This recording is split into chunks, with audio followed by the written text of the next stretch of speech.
Wah, Nino makin kawaii dah ya habis potong rambut tuh. 何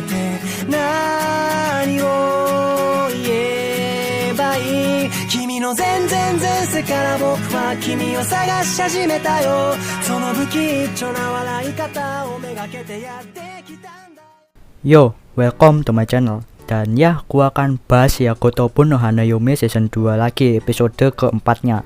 Di episode 4 ini, wah, tim Nino ini pasti bakal puas banget ya di episode 4 ini ya, karena banyak banget perubahan yang terjadi di kembar 5, khususnya di Nino. Nino itu udah makin makin kawaii aja nih ya setelah potong rambut. Dan kalau gitu yuk kita bahas apa aja yang hal menarik yang terjadi di episode keempatnya.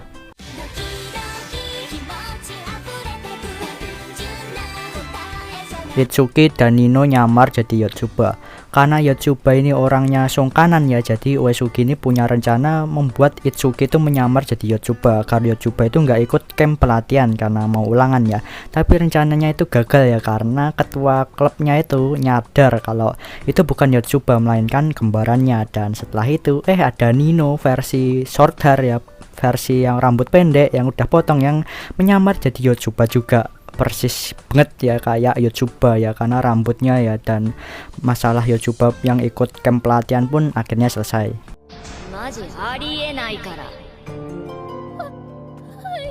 Nino potong rambut karena Nino sempat shock karena si Kintaro adalah Uesugi yang menyamar.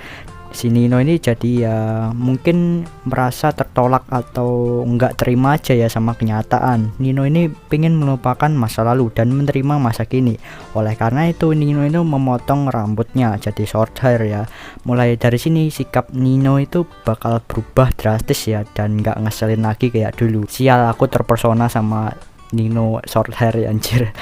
Ya Nino ini jadi perhatian di episode 4 ini ya, karena mungkin habis potong rambut gitu ya, nggak jutek-jutek amat gitu lah ya. Ya bye Nino versi short hair kawaii coy ya. Sial, aku hampir terpesona sama Nino ya. Tim Nino gimana menurut kalian? Cantikan Nino long hair atau short hair? Komen di bawah. Kembar 5 mulai berubah. Ya karena Uesugi membayangkan mereka yang dulu dan sekarang. Dulu itu susahnya bukan main dan minta ampun untuk diajak belajar ya, kabur-kaburan terus ya pas dulu. Dan mulai sekarang, mulai kesini ya, kembar 5 itu udah mulai jinak sama si Uesugi. Ya salah satu faktornya karena mereka semua itu luluh sama Uesugi, alias ya kembar 5 itu punya perasaan sama Uesugi semua. Apalagi dulu ya Nino yang paling alot dan keras kepala diajak belajar, sekarang dia itu udah nerima si Uesugi. Dan kembar 5 ada motivasi untuk belajar tentu saja ya, karena mereka semua itu pengen ngedeketin dan diam-diam suka sama Uesugi gitulah motivasi mereka ya.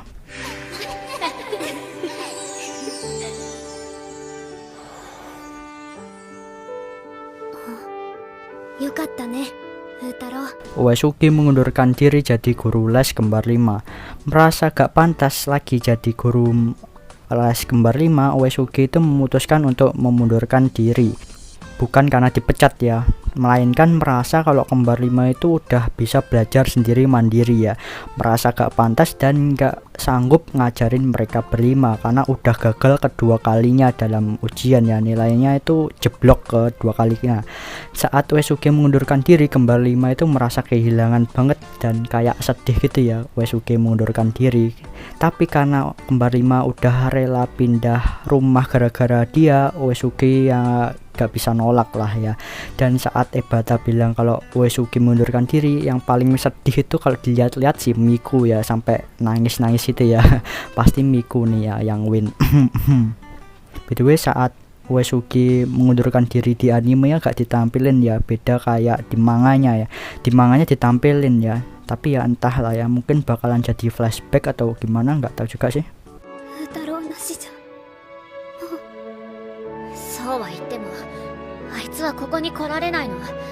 Kembar 5 pindah rumah. Asalnya kembar 5 itu tinggal di apartemen, tapi setelah itu kembar 5 itu pindah ke kos-kosan kecil karena Uesugi setelah mengundurkan diri jadi guru les kembar 5 dilarang masuk ke apartemen sama bapaknya. Kembar 5 pun berinisiatif untuk pindah ke rumah baru agar Uesugi itu bisa datang ke tempat mereka lagi. Sedikit info aja nih ya, yang bayar kebutuhan sehari-hari kembar 5 adalah Ichika. Kayak kebutuhan sehari-hari kayak makan maupun bayar sewa rumah gitu, yang bayar itu adalah Ichika. Karena hanya Ichika lah ya yang kerja di antara kembar 5, dan Ichika juga merupakan anak tertua, jadi harus menanggung ya adik-adiknya gitu ya. Dan setelah semua masalah kelar, mereka semua itu nyebur ke sungai pas Natal. Kebayang nggak tuh ya, pas Natal nyebur ke sungai atau dingin ya, keatisen ya bahasa Jawanya ya. Kembar 5 itu ingin Uesugi mengajari mereka lagi. Dalam satu episode banyak banget perubahan yang terjadi pada kembar 5 ini ya.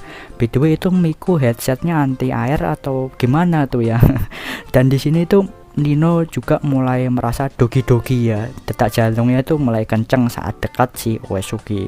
Oh ini Kak Cinta.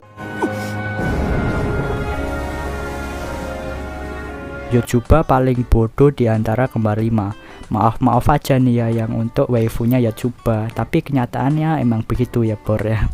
Nilai Yotsuba paling buruk di antara kembar 5. Terus ada Nino, Ichika, Itsuki, dan yang paling pinter itu adalah Miku. Miku nilainya lebih unggul dari kembar 5 ya, walaupun masih di bawah rata-rata ya. Kalian bisa lihat detailnya di sini coy. Cantik doang, nilai ulangannya jeblok semua. にこの結果か。改めて私たちってバカなんだね。ニーナ、元気出して。あんたは自分の心配しなさいよ。 Siapa itu Ebata? Mungkin sebagian dari kalian agak bingung siapa itu Ebata yang muncul di episode keempatnya. Ebata adalah sekretaris sekaligus supir ayahnya kembar 5. Ia adalah seorang pria berambut putih sekaligus mantan guru sekolah dulu ya, sebelum mendaftar kerja di bapaknya ya. Ebata terkadang mengantar kembar 5 ke sekolah naik mobil, jadi ya supir gitu, supirnya kembar 5 juga selain nganterin bapaknya. Saat Uesugi mundur dari pekerjaan sebagai guru les, Ebata ini mengambil alih tugas tersebut untuk sementara karena dia dulu kan mantan guru, jadi bisa sedikit-sedikit lah. Dan ya Ebata ini udah bekerja sejak dulu kembar 5 masih kecil sampai sekarang. Ebata-san mo onegai. Kyōryoku shite.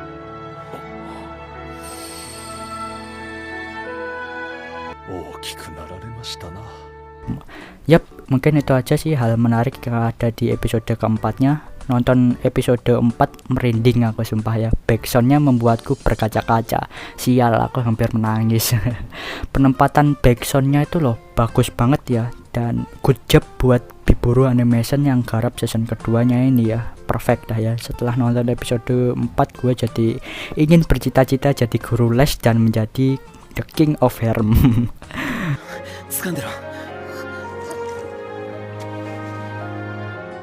Yap, MVP di episode keempat ini adalah Nino karena dia banyak melakukan perubahan yang banyak dalam satu episode sekaligus, dan bakal lebih agresif lagi sih ya Nino ke depannya ya. Di next episode kita tunggu aja, dan gua akan share juga sedikit spoileran untuk episode 5 mendatang. Kalau bener setelah ini mengadaptasi chapter ke 51 ya, yang akan terjadi itu Uesugi digengbeng kembar 5. Maksudnya dipijetin kembar 5. Miku mode yandere on dan pakai baju maid itu wah kawaii banget ya. Ichika mode baju pelaut. Kemunculan ayah dari kembar 5. Gue paling gak sabar lihat Ichika pakai baju pelaut. By the way, baju pelaut itu pakaian SMP ya kalau nggak salah ya, atau SMA ya. SMA juga pakai baju pelaut kah? Komen bagi yang tahu, gue kurang tahu sih ya. Sebenarnya Ichika itu pakai baju pelaut udah ditampilin di openingnya bagi kalian yang ngeh ya.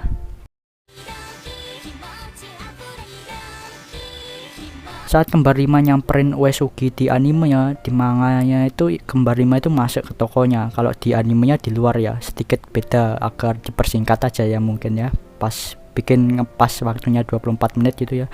Ya mungkin itu aja video dari gua, terus pantengin aja channelku ya. Kalau masih rame yang nonton bakal gue lanjutin bahas lagi per episodenya. Jangan lupa like, subscribe, subscribe, share juga ke kalian. See you next video, bye bye.